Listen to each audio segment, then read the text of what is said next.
Su Tianran memang orang yang telah merencanakan partisipasi Sekte Roh Kudus dalam turnamen ini. Namun, Sekte Roh Kudus adalah sekte penguasa jiwa jahat yang dibentuk oleh para murid Gereja Roh Kudus. Itu tidak akan menjadi hal yang baik jika mereka diizinkan untuk memenangkan turnamen. Orang-orang akan sangat tidak bahagia. Alasan mengapa Holy Ghost Sect bersaing di turnamen ini adalah karena mereka di sini untuk berurusan dengan Sekte Tang, Shrek Academy, dan bahkan Sekte Tubuh, yang belum mengungkapkan diri.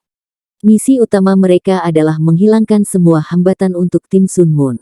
Su Tianran secara pribadi menjelaskan rencana ini kepada Xiao Hongchen dan Meng Hongchen. Jika mereka bertemu Sekte Roh Kudus di final, mereka akan menjadi juara. Karena kata-katanya sangat jelas, sangat mudah untuk mengatakan apa yang dia sarankan kepada mereka berdua. Kedua saudara Hongchen tahu apa yang diharapkan Su Tianran. Pertandingan hari ini lebih penting bagi mereka daripada turnamen terakhir. Lagi pula, terakhir kali, mereka bukan inti dari tim Sun Moon saat itu, meskipun mereka telah kalah dari tim Shrek di final. Mereka juga tidak memerintah tim mereka. Namun, kali ini berbeda.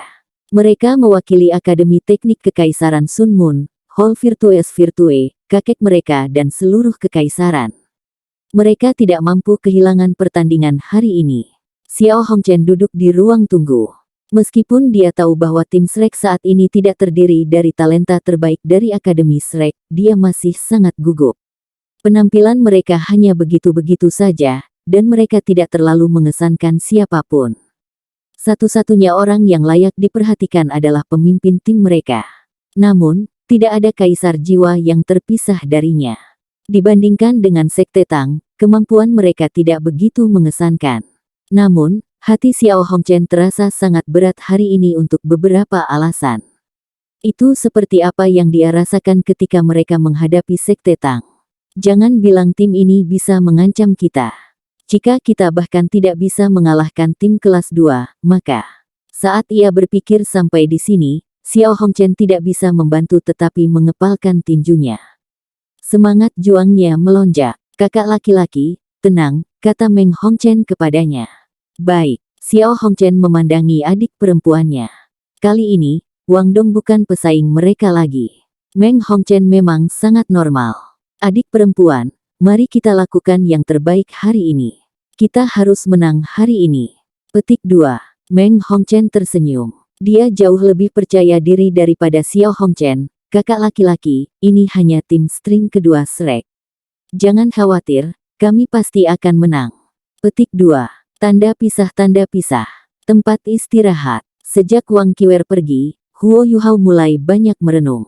Dia tiba-tiba mengangkat kepalanya dan berkata, aku mengerti sekarang. Wang Donger bingung ketika dia menatapnya dan bertanya, apa yang kamu mengerti? Huo Yuhao berkata, saya tahu mengapa Qiwer datang dengan barisan ini. Cemerlang, tim Sun Moon pasti dalam kesulitan hari ini. Petik 2. Wang Donger dengan lembut mencekiknya dan berkata, tidak bisakah kamu menjadi begitu misterius? Huo Yuhao terkekeh dan menjawab, jika kamu membiarkan aku menciummu, aku akan mengungkapkan semuanya. Wang Donger memutar matanya.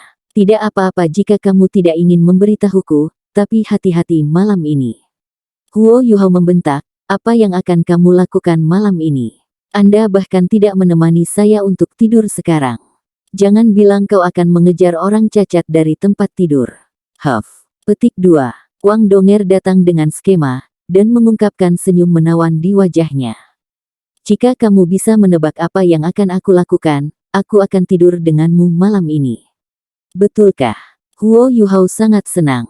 Tentu saja tidak. Bahkan jika Anda tidak memberitahu saya bisa mengawasi dan mencari tahu.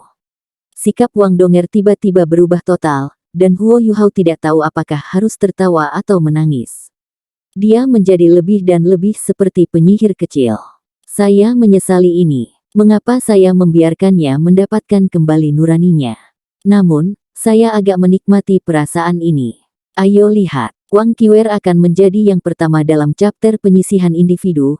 Huo Yuhao berkata begitu lembut sehingga hanya Wang Donger dan orang-orang lain dari Sekte Tang yang bisa mendengarnya. Wang Qiwer akan menjadi yang pertama bertarung.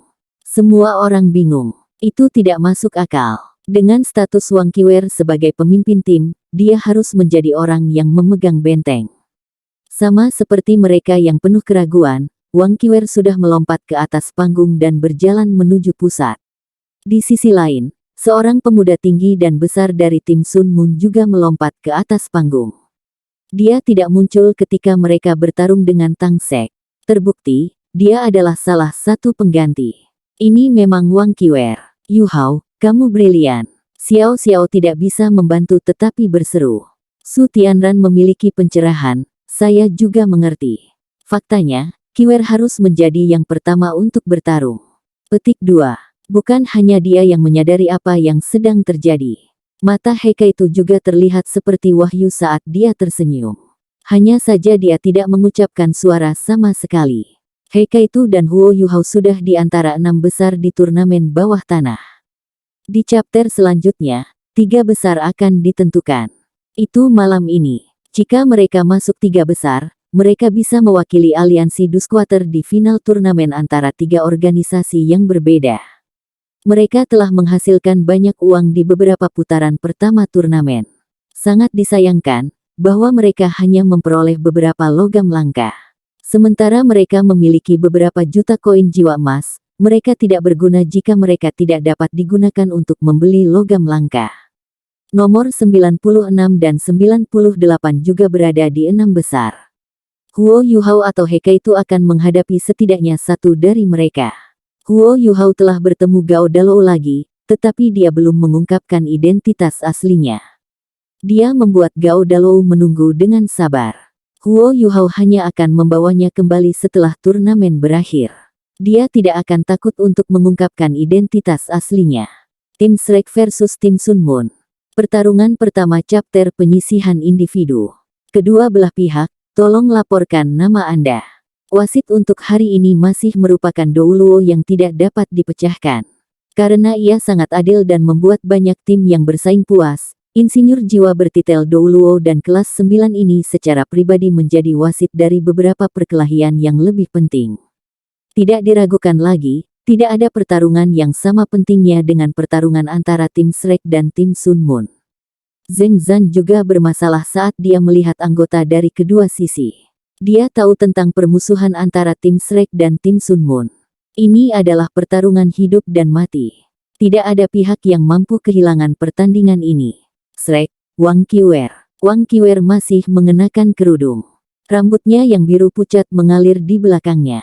Meskipun penampilannya tidak bisa dilihat, matanya yang besar dan indah, serta sosoknya yang menawan, masih meninggalkan kesan mendalam di benak semua orang. Akademi Teknik Sun Moon Imperial Soul, Ye Chanxiang. Sementara dia sangat tinggi dan besar, dia tidak punya banyak daging padanya. Dia memberi kesan pada semua orang bahwa dia adalah sekantung tulang. Bahkan ada perasaan aneh yang menakutkan tentang dirinya. Kedua belah pihak, silakan mundur dan bersiap untuk pertandingan. Zheng Zan menginstruksikan. Dia bahkan melewatkan bagian di mana dia seharusnya meminta kedua belah pihak untuk tidak menyakiti pihak lain. Dia tahu itu sia-sia. Wang Qiwer berbalik dan berjalan ke posisinya, dan Ye Chanxiang melakukan hal yang sama. Wang Qiwer berdiri di posisinya dan mengawasi lawannya. Dia menyipit, dan mengungkapkan cahaya misterius yang redup di matanya. Ye Chanxiang juga menatapnya. Namun, dia menyeringai. Mulutnya tiba-tiba membesar, dan dia menyeringai begitu lebar sehingga bibirnya hampir mencapai telinganya. Dia mengungkapkan gigi putih dan gusi merah darah. Itu adalah pemandangan yang mengerikan. Jika itu adalah wanita biasa, dia akan berteriak ketakutan. Namun, Wang Qiwer tampak sangat tenang. Zheng Zan mengangkat tangan kanannya tinggi-tinggi dan memandangi kedua belah pihak sebelum berteriak, "Match, start." Wang Qiwer segera bergerak ketika Zheng Zan mengumumkan dimulainya pertarungan. Semua orang mendengar suara teredam datang dari panggung. Rintangan kedap suara di sekitar panggung itu searah. Suara-suara dari luar tidak bisa terdengar di dalam, tapi suara-suara dari dalam bisa terdengar di luar. Wang Qiwer meledak ke depan seperti peluru meriam emas saat suara teredam bergema. Wang Qiwer sangat ganas di chapter sebelumnya, tapi dia tidak terlalu berlebihan. Namun, dia mengungkapkan aura yang berbeda hari ini. Ye Chanxiang juga tidak menunda. 2 cincin jiwa kuning dan 3 ungu bangkit dari kakinya. Setelah ini, cahaya hitam melintas di tubuhnya. Sosok hitam terpisah dari tubuhnya dan muncul di depannya. Namun, cincin jiwanya masih ada di tubuhnya. Itu adalah kerangka hitam dengan aura menakutkan. Itu memiliki sosok yang sama dengan Ye Chanxiang. Saat cincin jiwa pertama Ye Chanxiang bersinar, kerangka itu menjadi 2 kali lipat. Tulangnya juga menjadi lebih tebal.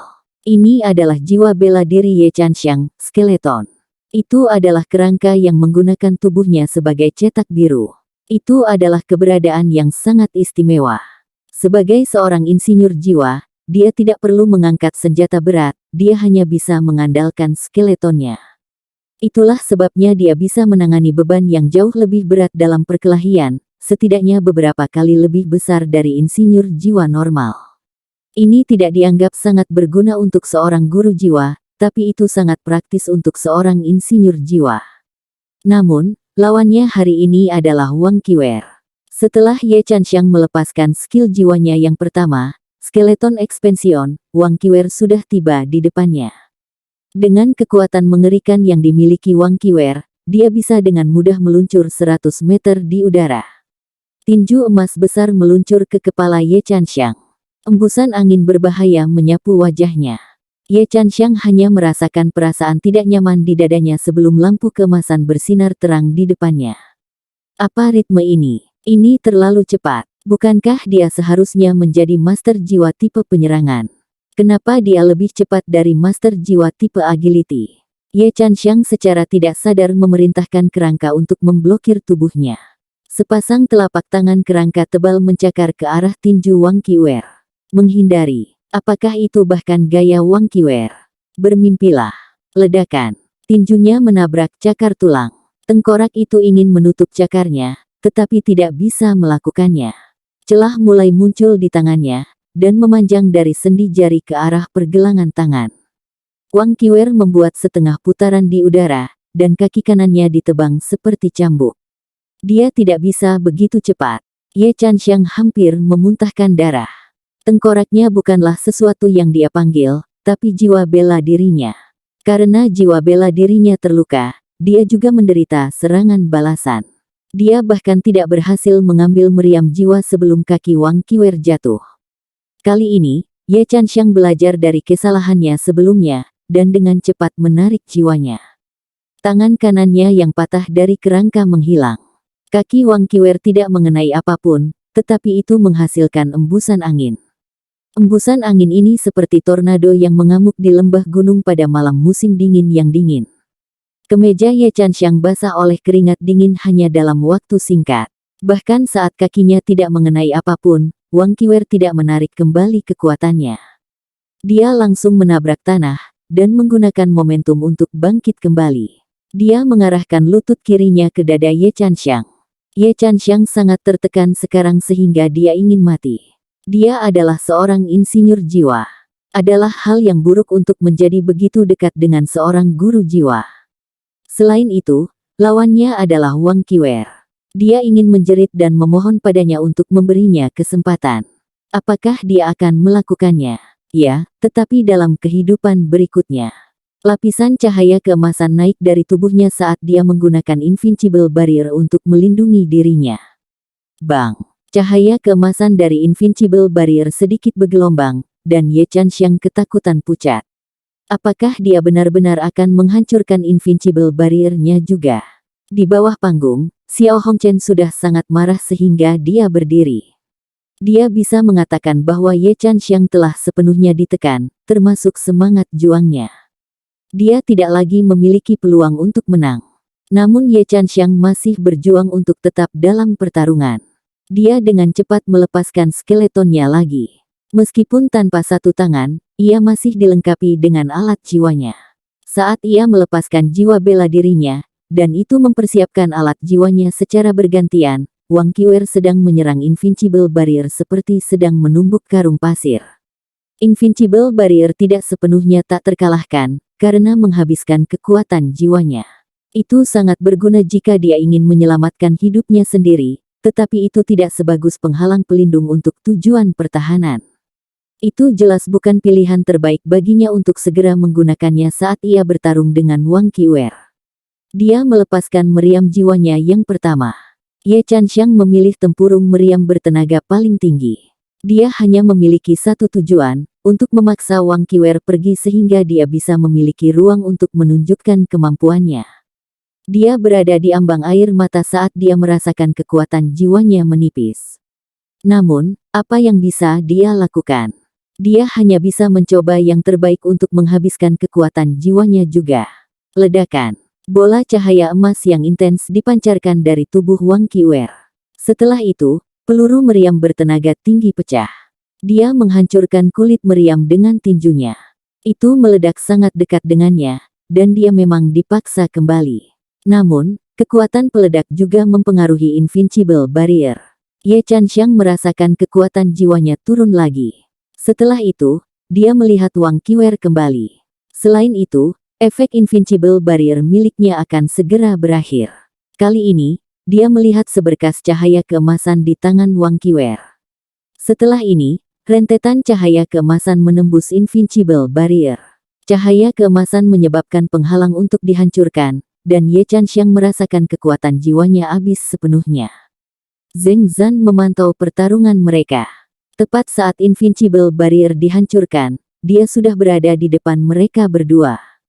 Dari lubuk hatinya, dia sangat mengagumi gaya bertarung keras Wang Qiwer.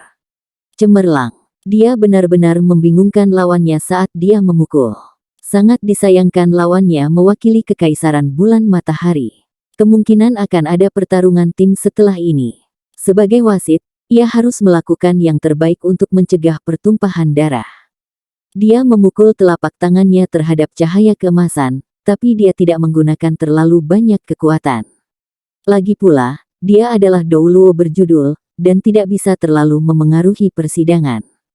Jika dia menghabiskan kemampuan Wang Qiwer terlalu banyak, itu akan sangat tidak adil bagi tim Shrek.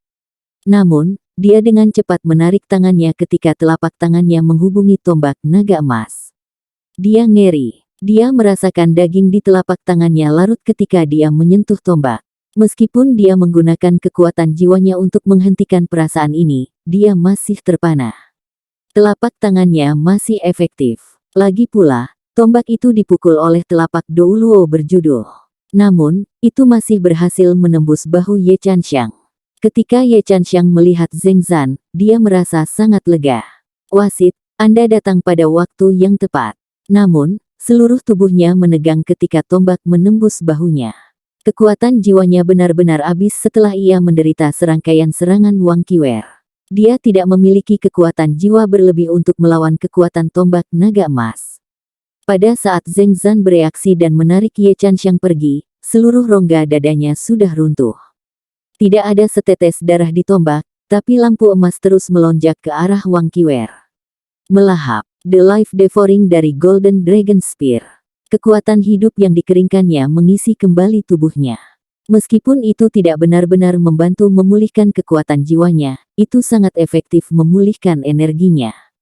Sepanjang seluruh pertarungan, Wang Qiwer mengandalkan kekuatan tertingginya. Kamu, Zheng Zan memelototi Wang Qiwer dengan marah.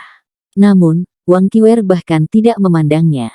Dia berbalik dan berjalan menuju pusat panggung. Semua orang dari tim Sun Moon berdiri. Seseorang baru saja mati lagi. Kemampuan Ye Chanxiang tidak biasa. Namun, dia hanya mampu melepaskan satu peluru meriam daya tinggi. Meng Hongchen melompat ke atas panggung. Mereka tidak bisa habis lebih jauh. Jika tidak, mereka akan menjadi seperti Sekte Tang, dengan anggota yang tidak cukup untuk bersaing. Jika itu terjadi, bagaimana mereka akan bertarung di chapter tim? Meng Hongchen akan menjadi anggota kedua dari tim Sun Moon. Saudara Hongchen sudah merencanakannya. Ye Chanxiang akan menjadi yang pertama untuk bersaing, dan dia akan menguji kemampuan lawan mereka. Jika lawan terlalu kuat, Meng Hongchen akan menjadi yang berikutnya untuk bertarung. Mereka tidak bisa membiarkan lawan mereka menghabiskannya lebih jauh. Meng Hongchen berubah tegang saat melihat Wang Qiwer. Jelas bahwa dia juga menahan diri di putaran sebelumnya. Kalau tidak, dia tidak mungkin mengalahkan seorang insinyur jiwa kelas 5 elit dari Sun Moon Imperial Soul Engineering Academy dalam rentang waktu yang begitu singkat, bahkan jika dia adalah seorang kaisar jiwa berantai 6.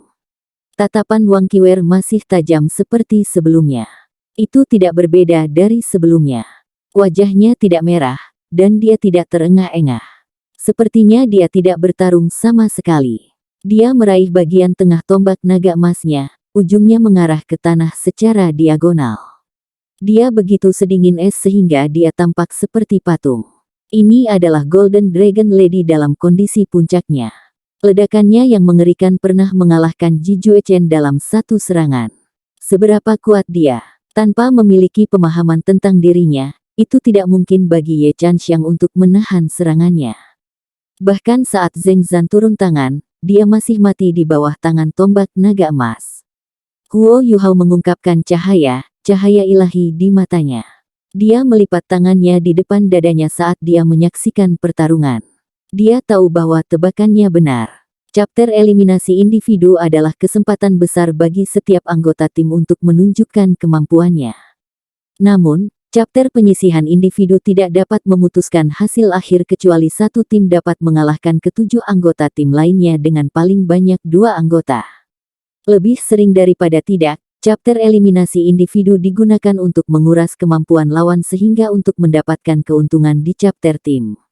Ketika Huo Yuhao melihat Wang Qiwer memilih Lan Susu dan Lan Luoluo untuk memasuki ruang tunggu, dia tahu bahwa Wang Qiwer benar-benar sadar bahwa dia tidak bisa mengalahkan seluruh Akademi Teknik Kekaisaran Jiwa Sun Moon sendirian.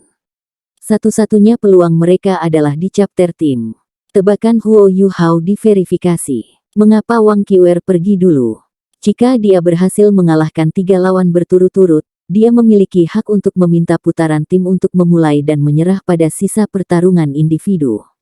Dengan kemampuan dominannya, dia bisa menghabiskan kemampuan lawannya namun menghemat kekuatan bertarungnya sendiri. Dengan cara ini, tim Shrek akan memiliki peluang lebih besar untuk menang, karena mereka memiliki Dai Huabin dan Zulu, serta saudara perempuan Lan, yang semuanya memiliki keterampilan fusi jiwa bela diri. Tidak diragukan lagi ini adalah strategi terbaik. Huo Yuhao tidak bisa memikirkan strategi yang lebih baik untuk tim Shrek. Namun, Wang Qiwer harus mengambil banyak tekanan jika mereka menggunakan strategi seperti itu. Tidak hanya dia harus bertarung 3 orang dalam satu tembakan, tetapi dia masih harus memimpin seluruh tim di chapter tim. Dari awal sampai akhir, dia akan berada di bawah banyak tekanan. Bisakah dia menanganinya? Tim Sun Moon tidak mengulangi kesalahan mereka melawan Tang Sek. Mereka mengirim Meng Hongchen di chapter eliminasi individu kedua. Chapter individu ini mungkin memiliki dampak besar pada seluruh turnamen. Semua orang dari Sekte Tang duduk tegak dan diam-diam menunggu pertarungan ini dimulai. Tidak hanya Wang Qiwer harus mengalahkan Meng Hongchen, tetapi dia harus mengalahkannya sepenuhnya. Itu tidak akan mudah. Cocokkan, mulai. Ekspresi Zheng Zan suram saat ia mengumumkan dimulainya chapter individu kedua. Meskipun dia adalah Titoul Douluo, dia tidak bisa menghentikan seorang kaisar jiwa membunuh seseorang. Ini merupakan penghinaan baginya. Meng Hongchen segera pindah setelah Zheng Zan berteriak. Belajar dari pelajaran sebelumnya, dia tidak segera melepaskan alat jiwa pertempuran jarak dekatnya. Sebaliknya, dia melepaskan jiwa bela dirinya. Lapisan biru es yang tampak aneh menelan seluruh tubuhnya. 2 cincin kuning, 2 ungu, dan 2 jiwa hitamnya tiba-tiba menyala, mengungkapkan kultivasinya sebagai kaisar jiwa. Semua penonton bersorak ketika mereka melihat 6 jiwanya berdering. Sebelumnya, Wang Qiwer menunjukkan betapa dominannya dia. Auranya sangat menekan sehingga para penonton tidak bisa bernapas. Saat ini, Meng Hongchen menunjukkan bahwa dia tidak kalah dengan Wang Qiwer, dan berhasil membebaskan semua orang dari dominasi Wang Qiwer. Cincin jiwa pertama dan kedua Meng Hongchen bersinar bersamaan, dan cincin biru es tiba-tiba menyebar dari kaki Meng Hongchen. Dia sudah memutuskan. Bukankah seranganmu sangat kuat? Baiklah. Saya akan menggunakan pertahanan saya untuk perlahan melemahkan Anda. Apapun yang terjadi, Anda akan memasuki domain cincin IC Venom saya. Tidak peduli seberapa kuat Anda, Anda masih akan diracuni jika Anda tidak memiliki Ace Ultimate seperti Huo Yuhao. Bahkan jika saya tidak bisa mengalahkan Anda di chapter ini, Anda tidak akan bisa bertarung di chapter tim begitu racun Vermilion Clear Icetot saya bekerja di tubuh Anda. Ketika itu terjadi, tim Sun Moon akan menang. Meng Hongchen sangat jernih terhadap seseorang seperti Wang Qiwer, yang sangat mahir dalam pertempuran jarak dekat. Dia adalah senjata terbaik untuk melawannya. Namun, Meng Hongchen dan bahkan Zheng Zan tertegun ketika Wang Qiwer tidak melakukan serangan. Sebagai tuan jiwa pejuang jarak dekat, dia tidak berniat untuk maju. Dia mengambil langkah dengan kaki kirinya, dan bagian atas tubuhnya setengah berputar. Dia mengangkat tombak naga emas ke bahunya dengan tangan kanannya dan merentangkannya. Meng Hongchen tiba-tiba merasakan aura yang tak terlukiskan dan menakutkan di sekitar tubuhnya. Ketika dia melihat Wang Qiwer lagi, dia melihat mata Wang Qiwer bersinar aneh, dan seluruh orangnya tampak menjadi buram. Dua ujung tombaknya memancarkan cahaya keemasan menyilaukan. Lampu keemasan bahkan kental membentuk percikan yang tampak sangat mengancam.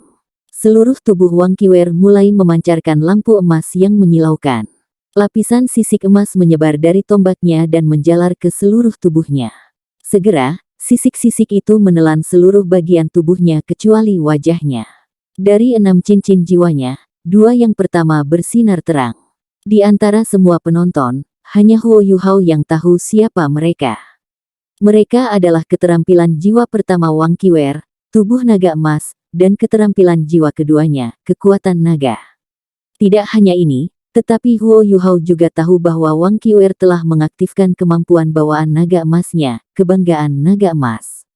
Dia telah meningkatkan kekuatan mengerikan naga emasnya hingga batasnya, dan bahkan mengaktifkan persepsi naga emasnya. Huo Yuhao menggunakan kekuatan spiritualnya yang besar untuk merasakan semua yang sedang terjadi, dan menemukan bahwa ada garis yang menghubungkan Wang Qiwer dan Meng Hongchen pada titik ini. Wang Qiwer seperti gunung berapi yang akan meletus sekarang. Seluruh tubuhnya dipenuhi dengan percikan emas yang intens. Saat percikan tumbuh semakin kuat, tubuhnya perlahan-lahan disembunyikan oleh mereka. Percikan emas perlahan terkonsolidasi untuk membentuk penampilan kepala naga emas besar. Kepala naga emas ini mengeluarkan raungan yang menakutkan. Meskipun seluruh tim Sun Moon tahu bahwa pemimpin tim Shrek sangat kuat, mereka tidak berharap dia menjadi kuat ini. Kemampuan Wang Qiwer berada di luar apa yang dibayangkan Meng Hongchen. Dia hanya merasa kesulitan bernafas sekarang, seolah seluruh tubuhnya tertahan oleh tali yang keras namun tidak terlihat. Perasaan menakutkan membuatnya sangat terengah-engah. Itu seperti tombak Wang Qiwer yang akan menembus tubuhnya pada saat berikutnya. Dia tidak ragu lagi. Dia dengan cepat mengakhiri 2 keterampilan jiwa pertamanya, dan baju sirah biru es dengan cepat menutupi tubuhnya. Seluruh tubuhnya berada di bawah perlindungan baju besi ini. Kali ini, itu bukan senjata yang muncul di tangannya, itu adalah perisai biru sedingin es. Setidaknya itu adalah alat jiwa kelas 6 atau lebih. Meng Hongchen merasa sedikit lebih baik untuk sesaat, tetapi dia ngeri menemukan bahwa kepala naga emas yang dibentuk oleh bunga api di tubuh Wang Qiwer akan berubah menjadi naga emas sejati. Dia telah diberi terlalu banyak waktu untuk mengumpulkan kekuatannya. Meng Hongchen membuat panggilan yang salah karena apa yang terjadi di chapter terakhir. Dia tahu mengapa dia melakukan kesalahan. Wang Qiwer ini terlalu licik. Dia tidak hanya kuat, dia bahkan tahu apa yang kupikirkan. Meng Hongchen menggertakkan giginya, karena dia tahu bahwa Wang Qiwer hampir selesai mengumpulkan kekuatannya. Begitu dia meletus, itu pasti serangan mematikan. Bahkan Zheng Zan mulai merasa gugup. Dia bertanya-tanya apa efek serangan Wang Qiwer yang akan terjadi. Kekuatan yang dilepaskan oleh tombak naga emas membuatnya takut. Apakah itu jenis kekuatan yang bisa dilepaskan oleh Kaisar Jiwa? Tombaknya bukanlah alat jiwa, tapi kekuatannya tidak lebih rendah dari alat jiwa kelas 8. Tidak heran Shrek Academy adalah akademi top di dunia. Deru naga bernada rendah terdengar, dan kepala naga besar itu akhirnya bangkit. Cahaya keemasan menyilaukan membentuk tubuhnya, dan aura yang menakutkan membuat semua orang bergidik. Meng Hongchen menarik napas dalam-dalam, dan lapisan demi lapisan cahaya biru sedingin es mulai bangkit dari tubuhnya. Namun, mereka terlihat sangat tidak penting dibandingkan dengan emas yang mulia dan menakutkan dari Wang Qiwer. Tanda hubung. Ini adalah kemampuan sejati Wang Qiwer. Wang Donger memutar kepalanya untuk melihat Huo Yuhao. Dia menemukan bahwa Huo Yuhao menonton dengan sangat cermat, tetapi dia tidak khawatir sama sekali. Dia hanya lega. "Huff, apakah Anda senang melihat Qiwer begitu kuat?" Wang Donger bertanya dengan lembut. "Iya." Huo Yuhao menjawab tanpa sadar. Namun, dia segera menyadari ada sesuatu yang tidak beres, dan dengan cepat menambahkan, "Saya senang untuk Shrek karena Qiwer sangat kuat. Sepertinya mereka benar-benar memiliki kesempatan hari ini. Saya hanya berharap bahwa wasit akan membiarkan mereka bentrok kali ini. Akumulasi Qiwer terlalu menakutkan." Petik 2. Tanda hubung. Garis cahaya keemasan melesat tepat ketika naga mengaum pada kondisi yang paling gemilang. Naga emas besar yang telah naik ke udara mengejar rentetan cahaya keemasan, dan cahaya keemasan yang menakutkan langsung menerangi seluruh panggung. Hanya ada satu target. Aku mengakui kekalahan. Adegan yang tidak terduga terjadi. Meng Hongchen meraih kepalanya dengan kedua tangannya dan dengan cepat berjongkok. Pada saat yang sama, dia mengaktifkan Invincible Barrier-nya. Ketika dia berteriak di bagian atas suaranya, itu cukup keras sehingga dia bisa memecahkan semua jendela rumah jika dia cukup dekat. Zheng Zan sangat tegang. Setelah mendengar teriakannya, dia segera bertindak. Sebuah penghalang putih bangkit dan mencoba menghentikan tombak naga emas. Namun, garis cahaya keemasan itu terlalu kuat, dan langsung menembus penghalang. Kecepatannya tidak berkurang, dan terus menembak ke depan. Naga emas yang mengikuti di belakang bahkan merobek penghalang berkeping-keping. Namun, Zheng Zan berdiri di depan Meng Hongchen seperti itu. Dia membentuk cincin dengan kedua tangannya di depan dadanya, dan perisai putih muncul di ruang di depannya. Ketika seberkas cahaya keemasan kurang dari 3 kaki dari perisai ini, suara mendesis tiba-tiba bergema di udara. Bercak besar cahaya terdistorsi mulai menyebar dengan perisai sebagai pusatnya. Ketika naga emas merasakan ini, raungan yang mengerikan terdengar lagi. Seluruh panggung menjadi dunia yang menakutkan di mana putih dan emas berpotongan. Tanda hubung. Qing Hongchen tidak bisa tetap duduk lagi. Dia berdiri tiba-tiba dan menyaksikan pertarungan dengan cemas. Ekspresinya berubah. Bagaimana ini mungkin? Bagaimana Shrek Academy memiliki anggota pesaing yang kuat? Dia tidak tahu seberapa kuat tombak naga emas Wang Qiwer. Namun, dia sangat akrab dengan Zheng Zan. Penghalang pertama yang diberlakukan Zheng Zan adalah alat jiwa tipe defensif kelas 7. Itu kuat dan sangat ulet. Itu adalah jenis penghalang yang hanya dimiliki Zheng Zan, yang bisa menahan senjata apapun yang dilemparkan padanya. Namun, alat jiwa kelas 7 itu hanya bisa secara singkat menghentikan serangan Wang Qiwer sebelum dihancurkan. Saat ini, Zheng Zan menggunakan alat jiwa yang sangat kuat yang ia andalkan untuk menjadi terkenal, Divine Unbreakable Shield. Itu adalah alat jiwa kelas 9. Tapi dari kelihatannya, sepertinya tameng itu tidak unggul. Dari segi kualitas, sepertinya tidak lebih baik dari garis cahaya keemasan Wang Qiwer, dan naga emas yang menyertainya. Tanda hubung. Wajah Meng Hongchen sangat pucat saat ini. Dia tahu bahwa jika dia tidak memilih untuk mengakui kekalahan, dia akan menghadapi serangan yang mengerikan ini. Tidak hanya dia akan terbunuh, dia akan dilenyapkan. Bentrokan antara emas dan putih berlangsung selama beberapa saat sebelum semuanya mereda. Garis cahaya keemasan juga perlahan-lahan mengungkapkan bentuk aslinya, tombak naga emas Wang Qiwer. Wang Qiwer masih berdiri di tempatnya, dan saat cahaya memudar sosoknya perlahan terungkap. Saat dia menggerakkan tangan kanannya, tombak berubah menjadi seberkas cahaya yang mengalir dan kembali ke telapak tangannya. Sisik emasnya juga memudar. Zheng Zan menghela nafas lega dan menundukkan kepalanya untuk melihat Divine Unbreakable Shield. Dia ngeri menemukan sedikit lekukan di tengah perisai.